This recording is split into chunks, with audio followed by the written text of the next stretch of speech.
Kibben, environmentalist, founder of 350.org, educator, author of numerous books, including Earth with 2 A's, 350.org, the extraordinary website. And Bill, welcome back to the program. Tom, as always, what a pleasure to be with you. Thank you. I understand that you and you have an open solicitation to a group of friends to get arrested with you. And it's turned out to be a bigger deal than we might have thought right at first. A couple of months ago, a group of us, Naomi Klein and Wendell Berry and others, and I sent out a letter asking people if they'd come to D.C.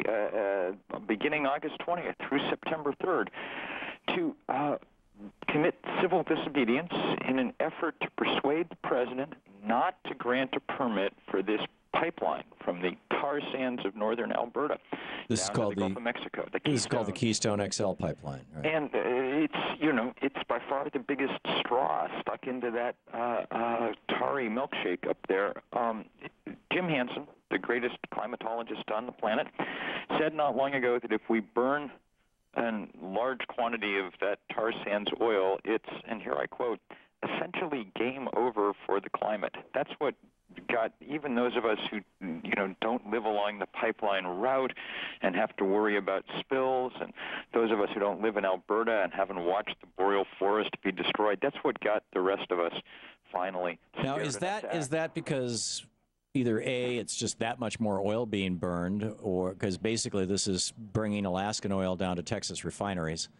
Or is it B, that the process of extracting this oil from shale and from tar sands releases in and of itself, independent of the ultimate oil and gasoline that's burned, the process itself releases massive amounts of carbon dioxide? Or is it both? A little of both. It is a completely ridiculous way to get oil out of the ground. You have to burn a lot of natural gas to heat the oil enough to make it flow. But even if you didn't have to do any of that, that pool of carbon up there in Alberta is the second biggest pool of carbon on the planet, after only the oil fields of Saudi Arabia. We can't burn it if we're serious about climate change. It's got to stay in the ground. Right. And the good news is, to the extent that there's good news, is that, this time President Obama is going to get a clean shot at doing this. Congress doesn't play a role. The president has to sign a piece of paper saying this thing is in the national interest. And he said he will do it one way or another by the end of the year. And we're trying to demonstrate that there's deep support for him doing the right thing. And I think we're starting to do that. We've got about 2,000 people committed to coming and getting arrested. This will be the largest civil disobedience action, I think, in the history of the U.S. environmental movement. Wow. And one of the largest of its kind in many years. One of the great, wonderful ironies, we didn't know it at the time, not ironies, beautiful coincidences, is that in the middle of this 2 weeks of sit-ins, they'll be dedicating a monument to Martin Luther King on the Mall. And it'll be a wonderful chance to show that his tactics and his witness aren't just history. They're very much in the present. Speaking of nonviolent sit-ins, two quick thoughts here. One, is that my understanding, and correct me if I'm wrong, is that this oil is actually a whole heck of a lot closer to the Pacific Ocean than it is to Texas. But Canada won't, the next states over won't allow the pipeline to go through their states. And that's why Alberta is trying to bring it through the United States. Do I have that right? More or less. It's First Nations, Indian tribes in Canada that have been very effective at blocking that pipeline. They have more legal rights than American native tribes, and they've tied it completely up in litigation to the point where the Alberta energy minister said the other day that if they can't build this pipeline through to Texas, they'll be, and here I quote him, landlocked in bitumen. That's the technical name for this gooey, tarry sand they've got up there. Pronounced bitumen. I always thought it was bitumen. But it could be. Bituminous. I have no idea. They're going to be landlocked in that stuff if they can't build this pipeline, which is why, as always, they're doing everything they can to game the U.S. political system. Sure. They, hired Hillary Clinton's old deputy campaign manager to be their chief lobbyist. WikiLeaks documents that came out a couple of weeks ago showed our envoys meeting with Canadian energy companies to help them gain favorable media coverage.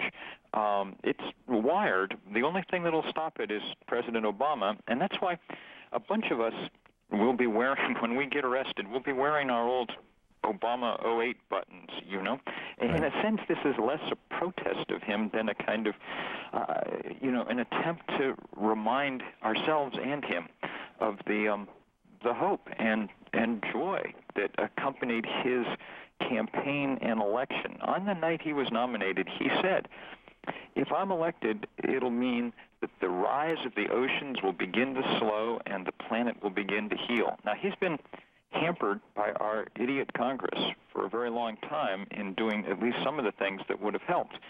This one, he's a basketball player. He's got a 20-foot open jumper from the top of the key. And the question is, will he shoot or will he pass? And we'll learn a lot about President Obama from this decision because it's his decision to make. It seems to me, Bill McKibben, that there's another natural ally for you in this, although, the right is typically bought out by corporate America, which is all about the oil. And the Koch brothers, of course, are going to be all about this oil. They got big refineries, I believe, down in Texas.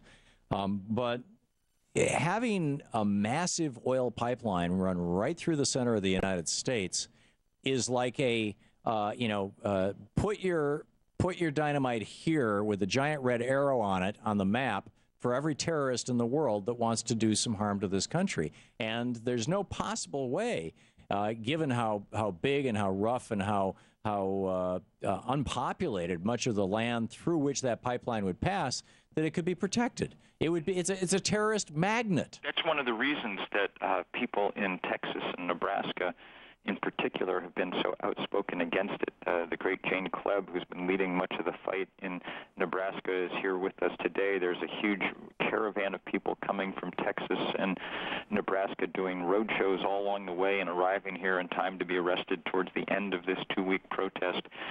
They're all over this. And it's not just the terrorism threat, the great threat of this stuff leaking into, among other things, the Ogallala Aquifer over which it will pass, and the fact that they're using eminent domain to take, beautiful... They're going to take a lot of people's homes. Yeah. And maybe even some cities, but probably they'll route around to the cities. But they're going to take a lot of people's homes and a lot of people's farms and a lot of people's ranches. The Ogallala Aquifer is the nation's largest. It's the biggest pool of underground fresh water on the continent, I think. Yeah, and this is a giant lake of fresh water that's 10,000 or more years old, underground, that it took 10,000 years for rainwater to seep down and fill it, and it supplies water to, about a dozen or more states? Yeah, I think 20 million Americans take their water from there. And if this pipeline was to be either blown up by people with nefarious intent or just good old-fashioned broke and nobody noticed it for a while, and that oil got into that aquifer, that's the end of safe water, drinking water and agricultural water for 20 million people. 20 of the most preeminent scientists in the U.S. sent a letter to President Obama last week saying this thing is a dog. It's a no-brainer to oppose it scientifically. The only question is politically. Right. The Koch brothers have put so much money into it. The big oil companies have put so much money into it. It's going to be hard for the president to stand up to this. We'll find out what he's made of, and the more people who go to tarsandsaction.org and get involved, the better the chances. Great. tarsandsaction.org. I'm assuming there's a link from 350.org as well? It is indeed. Okay, and we'll put one off there from TomHartman.com as well, and we'll put it in our newsletter tonight that goes out to all of our subscribers as well. So, Bill McKibben, 350.org. Thank you, Bill. Take care.